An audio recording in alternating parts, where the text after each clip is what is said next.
Vicieuse, déviante, débauchée, arrogante, c'est ainsi que sont qualifiées les mauvaises filles du château de Cadillac, retenues contre leur gré pour les remettre dans le droit chemin. Près de Bordeaux, les murs de ce château du début du XVIIe ont abrité la première prison pour femmes. Et en 1905, la prison devient une maison de correction pour jeunes filles, ou plus exactement, une école de préservation. Il s'agit de les préserver de leurs péchés.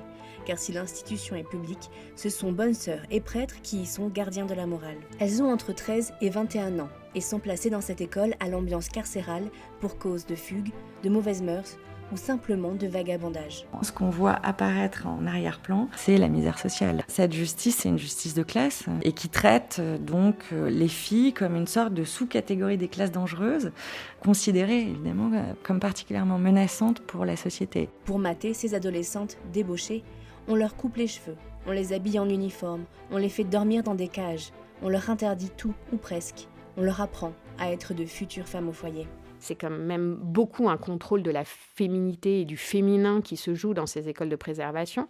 Donc ces jeunes filles qui ne respectent pas les normes de genre, qui sont dehors avec des garçons au bal ou considérées comme non obéissantes par leurs parents, peuvent être effectivement placées pour des durées très longues.